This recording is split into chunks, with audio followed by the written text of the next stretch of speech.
Welcome to Pindar Poetry. We hope you learned something new. You should already have Pandas, NumPy, and scikit-learn installed. Import them and load your CSV into a data frame.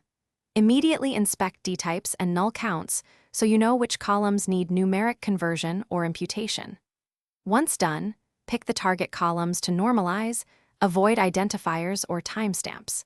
Then convert to float where needed and handle missing values with simple imputes like median or mean. This first pass sets a clean foundation, so scaling behaves predictably in later steps. Decide why you normalize. Many algorithms converge faster with zero mean inputs, while others need bounded ranges. Use scikit-learn's transformers, standard scalar for mean zero unit variance, min-max scalar to scale into 0, 1, or robust scalar to reduce outlier influence. Fit the scalar on training data only, then transform train and test with the same fitted object.